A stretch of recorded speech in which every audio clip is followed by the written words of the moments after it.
To my channel exam diary पर आप सभी का स्वागत है। आज हम यूपी की सभी परीक्षाओं के लिए कंप्यूटर की क्लास स्टार्ट करेंगे।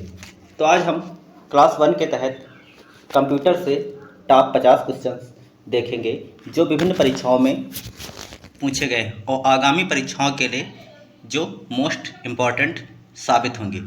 तो आइए बिना किसी देरी के हम शुरू करते हैं। तो डे 1 के तहत कंप्यूटर की क्लास आज तो शुरू करते हैं। तो उत्तर प्रदेश की सभी परीक्षाओं के लिए महत्वपूर्ण होगी। आज 50 वन लाइनर होंगे, इसके तहत आप देखेंगे कंप्यूटर में और फैक्ट होंगे। इसके बाद हम चैप्टर वाइज इसको शुरू करेंगे। तो इसके तहत देखते हैं पहला विश्व कंप्यूटर साक्षरता दिवस। विश्व कंप्यूटर साक्षरता दिवस कब मनाया जाता है? तो ये 2 दिसंबर को मनाया जाता है। अगला है भारत में निर्मित प्रथम सुपर कंप्यूटर को क्या नाम दिया गया? तो परम 8000, परम 8000 नाम दिया गया भारत में निर्मित प्रथम सुपर कंप्यूटर को। अगला है कंप्यूटर के आविष्कारक या पिता के रूप में, कंप्यूटर के आविष्कारक या पिता के रूप में किसको जाना जाता है? तो ये है चार्ल्स बेबेज। इनको कंप्यूटर का फादर कहा जाता है। अगला है कंप्यूटर अंग्रेजी के किस शब्द से बना है? तो ये कंप्यूट शब्द से बना है। अगला है कंप्यूट का अर्थ क्या होता है? कंप्यूट का अर्थ क्या होता है? तो कंप्यूट का अर्थ होता है गणना करना। अगला है प्रथम इलेक्ट्रॉनिक डिजिटल कंप्यूटर का डिजाइन या आविष्कार किसने किया था? तो ये डॉक्टर एलन एम ट्यूरिंग प्रथम इलेक्ट्रॉनिक डिजिटल कंप्यूटर का डिजाइन या आविष्कार किसने किया? तो डॉक्टर एलन एम ट्यूरिंग। अगला है ब्लेज पास्कल किस देश के गणितज्ञ थे? तो ये फ्रांस के थे। अगला है 1868 ईस्वी में किस फ्रांसीसी गणितज्ञ की स्मृति में उनके नाम पर कंप्यूटर भाषा का नामकरण किया गया? तो ये ब्लेज पास्कल थे और ये फ्रांस के गणितज्ञ थे। लैपटॉप किस प्रकार का कंप्यूटर है? तो लैपटॉप एक माइक्रो कंप्यूटर है। लैपटॉप क्या है? तो एक माइक्रो कंप्यूटर है। अगला है थर्मामीटर कैसी युक्ति है? तो ये एक एनालॉग है, एनालॉग माध्यम पर काम करती है थर्मामीटर, एनालॉग। अगला है कार में लगा हुआ गति मापक यंत्र किसको निरूपित करता है? तो ये एनालॉग कंप्यूटर को निरूपित करता है। अगला है वर्तमान में किस जनरेशन के कंप्यूटर्स उपयोग हो रहे हैं? तो ये 5वीं जनरेशन के कंप्यूटर्स उपयोग हो रहे हैं। अगला है निर्वात ट्यूब का उपयोग किस पीढ़ी में हुआ? तो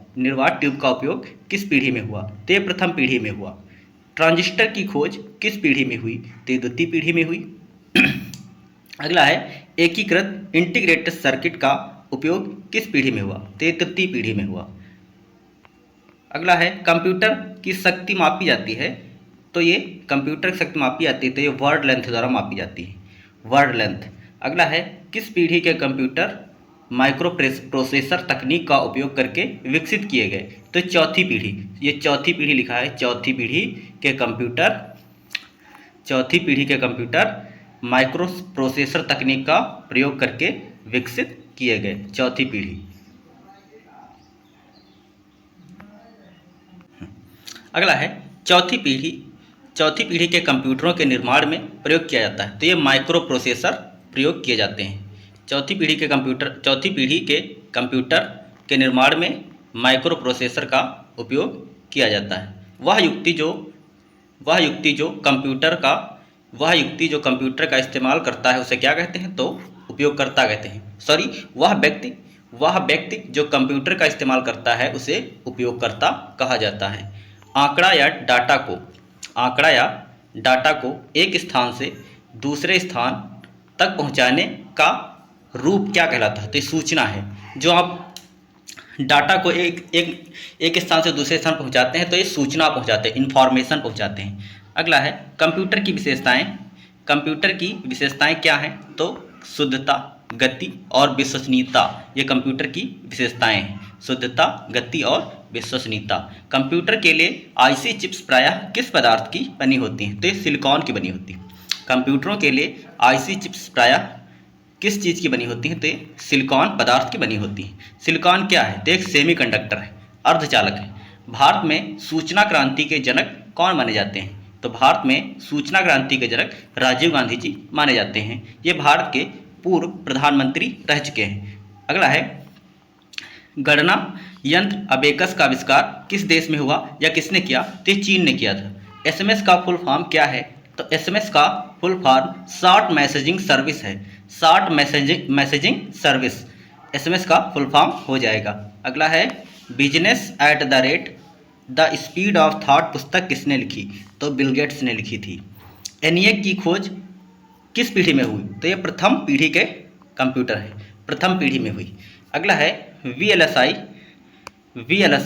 यूएलएसआई का प्रयोग प्रारंभ हुआ। तो इनका प्रयोग चतुर्थ पीढ़ी में हुआ, चतुर्थ पीढ़ी में हुआ। अगला है, यूनिवैक का फुल फॉर्म क्या है? तो यूनिवर्सल ऑटोमेटिक कंप्यूटर। अगला है, वीएलएसआई का फुल फॉर्म वीएलएसआई का फुल फॉर्म क्या है? तो वेरी लार्ज स्केल इंटीग्रेशन।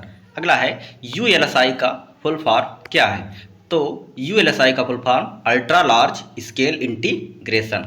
अगला है, इनियक का फुल फॉर्म क्या है? इनियक तो इसका electronic numerical integrator and calculator. अगला है, अपनी लागत और आकार के कारण ये कंप्यूटर अपेक्षाकृत विरल है, रेयर है। इनको बोलते हैं सुपर कंप्यूटर। ये सुपर कंप्यूटर बहुत रेयर हैं अपनी लागत और आकार के कारण। अगला है, भारत में निर्मित प्रथम कंप्यूटर का नाम क्या है? तो भारत में निर्मित प्रथम कंप्यूटर का नाम सिद्धार्थ है। 1837 ईस्वी में वैश्लेषिक इंजन का आविष्कार किसने किया? तो चार्ल्स बेबेज थे, जिन्हें कंप्यूटर का फादर कहा जाता है। पास्कल एडिंग मशीन का आविष्कार किसने किया? तो पास्कल एडिंग मशीन का आविष्कार ब्लेज पास्कल ने किया। यूपीएस का फुल फॉर्म क्या है? तो अनइंटरप्टेड पावर सप्लाई। यूपीएस का full form uninterrupted power supply. अगला है, सीपीयू का फुल फॉर्म क्या है? तो सेंट्रल प्रोसेसिंग यूनिट। सीपीयू का full form central processing unit.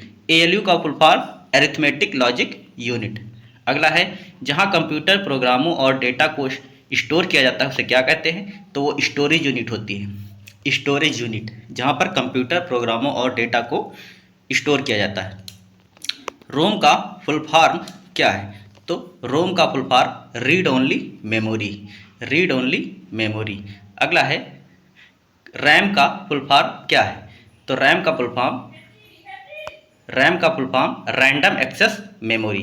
Random access memory है। रैम का फुल फॉर्म क्या हो जाएगा? Random access memory. अगला है, ईप्रोम का फुल फॉर्म क्या है? तो erasable programmable read only memory. अगला है, ओएमआर का फुल फॉर्म क्या है? तो ओएमआर का full form optical mark reader. अगला है, सीएडी का फुल फॉर्म क्या है? तो कंप्यूटर एडेड डिज़ाइन। अगला है, कंप्यूटर स्क्रीन पर ब्लिंकिंग करने वाला सिंबल क्या होता है? तो ये कर्सर होता है। ये कुछ इस तरह से डिजाइन होता है, तो ये ब्लिंकिंग करता है, तो ये कर्सर होता है। अगला है, जीयूआई का फुल फॉर्म क्या है? तो ग्राफिकल यूजर इंटरफेस। अगला है, कंप्यूटर किसके बिना काम नहीं कर सकता? तो सीपीयू के बिना कोई फंक्शन नहीं कर सकता। और सीपीयू क्या है? तो ये प्रोसेसिंग डिवाइस है। सीपीयू क्या है? तो सीपीयू एक प्रोसेसिंग डिवाइस है। तो ये हमारे टॉप 50 क्वेश्चन रहे। अगली क्लास में हम आगे का देखेंगे। तो आप सभी अगर चैनल पर पहली बार आए हैं तो सब्सक्राइब कर लेंगे, एग्जाम डायरी चैनल को सब्सक्राइब कर लेंगे और लाइक शेयर जरूर कर देंगे।